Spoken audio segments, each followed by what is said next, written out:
When you think about your sin, your mind reaches for a list. Anger, lust, pride. The words you should not have said. The thing you keep going back to. You picture sin as an appetite, something you wanted too much, or a wound you caused, or a bright line you saw clearly and crossed anyway. You are not wrong, but you are looking at the surface. Because underneath nearly every sin you have ever committed, and nearly every sin you ever will, there is something older sitting quietly at the root. Not anger, not desire.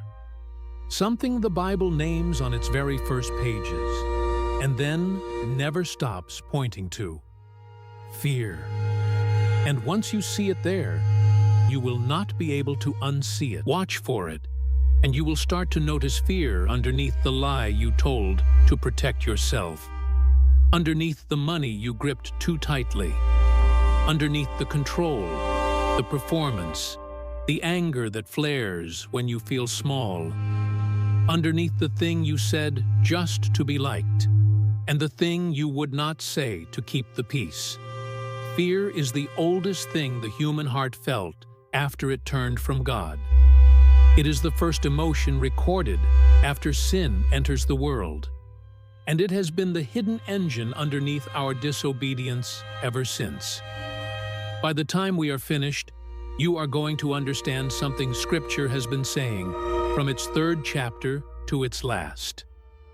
That the opposite of sin is not willpower, and the cure for fear is not courage.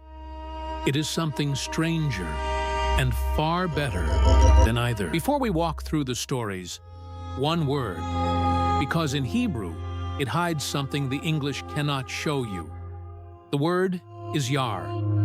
It runs all through the Old Testament, and it holds two opposite things in a single hand. On one side, Yare is dread, the fear that makes you hide, shrink, run, protect yourself at any cost. On the other side, the very same word means awe, reverence, the trembling wonder of standing before someone greater than you.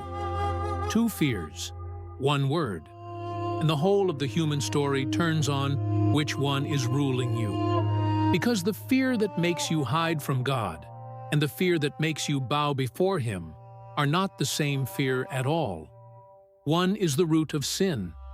The other is the beginning of wisdom. Hold that. We will come back to it. Genesis chapter 3. The fruit is eaten. And the first thing that moves through a human being is not guilt and not shame, first of all. It is fear. God walks in the garden, and Adam does the thing every one of us has done since. He hides. God asks him why. And listen to Adam's own words. I heard you in the garden, and I was afraid, because I was naked.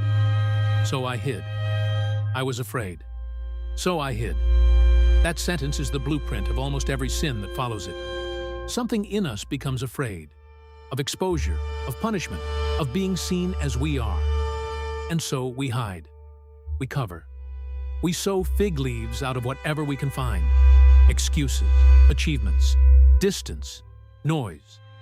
Sin, at its root, is not first rebellion for its own sake. It is a frightened creature hiding from the only face that could heal it. Move forward to Abraham, the father of faith himself.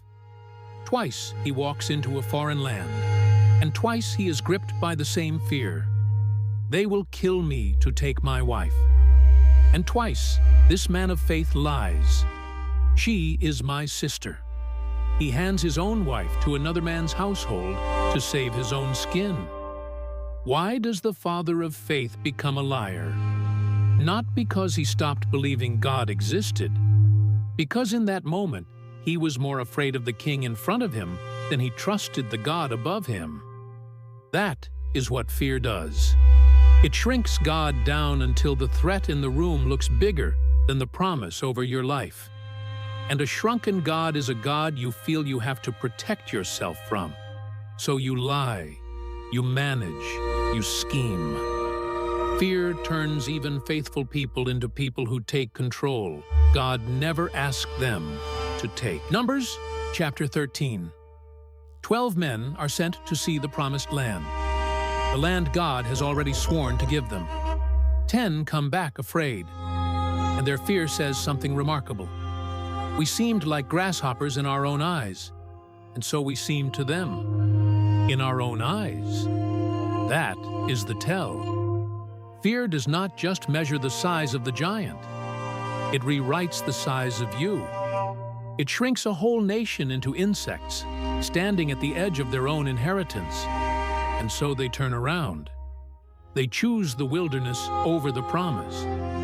Not because the promise failed, but because fear made them too small to receive it. How many of God's promises have you walked away from? Not because they were false, but because fear had already convinced you that you were a grasshopper? 1 Samuel 15. King Saul is given a clear command from God, and he disobeys it. When the prophet confronts him, Saul finally tells the truth about why. I feared the people, he says, and obeyed their voice. I feared the people and obeyed their voice. There is a law hidden in that sentence, and it governs your life whether you have noticed it or not. Whatever you fear, you will obey. Fear is never neutral. It always hands the keys to something. Saul feared the crowd, so the crowd became his god, and he lost a kingdom to keep their approval. Every time you disobey what you know is right to keep the approval of a room, you are living Saul's verse. You are simply obeying a smaller god. And then Peter, the one who swore he would die before he denied. When it comes, it is not a sword that undoes him. It is a servant girl and a question beside a charcoal fire. 3 times he is asked if he knows the man being led away to die. 3 times fear speaks through him. I do not know him. The boldest of them, silenced, not by torture, but by fear of a fire and a few faces. This is how close the root runs to the surface in all of us. It is not the great trials that expose our fear most often. It is the small rooms, the offhand question, the moment it would cost something to be honest about who we belong to. Now, go back through the whole of Scripture with this in your eyes, and you will notice how often God's first words to frighten people are the same 3. Do not be afraid. We usually read that as a gentle comfort, a pat on the shoulder. But see it now for what it is. If fear is the root of sin, then do not be afraid is not a soft word. It is God going straight for the root. It is Him reaching underneath the anger and the hiding and the lying and the control, down to the thing that has been driving all of it, and speaking to that. And He never simply says, be brave. He never says, try harder to feel calm. He always attaches Himself to the command. Do not be afraid, for I am with you. The cure is not courage summoned from inside you. The cure is a presence that comes from outside you. But there is one fear underneath all the others, the one Adam felt first in the garden. It is not fear of heights or failure or people. It is the fear of punishment. The fear that if you were fully seen, fully known, you would be condemned. That is the fear humming underneath the hiding. We are afraid, at the very bottom, that the verdict over us is guilty. And this is where the whole story turns. Because the New Testament makes a claim so specific, it can only be aimed at that exact fear. 1 John chapter 4. There is no fear in love, but perfect love casts out fear, because fear has to do with punishment. Fear has to do with punishment. John found the root too, and he says the answer to it is not willpower and not courage. The answer is a love that deals with the punishment itself. This is why Paul could write to Timothy that God has not given us a spirit of fear, but of power and of love and of a sound mind. Not because believers stop feeling afraid, but because the deepest fear, the fear of being condemned, has already been answered. Answered once and for all by someone who stepped between you and the punishment you dreaded and took it into his own body. Every fear you have been managing your whole life traces back to Eden, to a frightened creature hiding in the trees, sowing fig leaves, sure that to be seen is to be destroyed. And into that garden, and every garden since, God has been walking with the same question and the same promise. Where are you? Not to condemn, to find, and then, having found you, do not be afraid, for I am with you. The cure for the fear underneath your sin was never that you would finally become brave enough.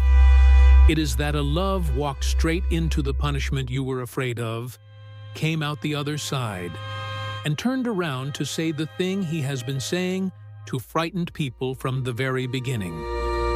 Do not be afraid, for I am with you. If this changed how you understand the thing underneath your sin, subscribe.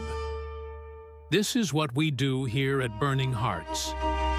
We open the text until the thing hiding under it comes into the light, until your heart burns within you. Leave one word in the comments, the fear you have been carrying that you are ready to hand over. Even one word helps push this to someone who needs it more than you know.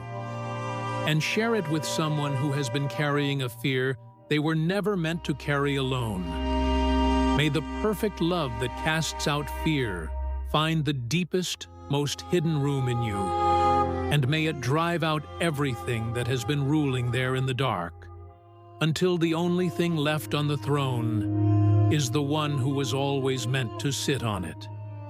God bless you.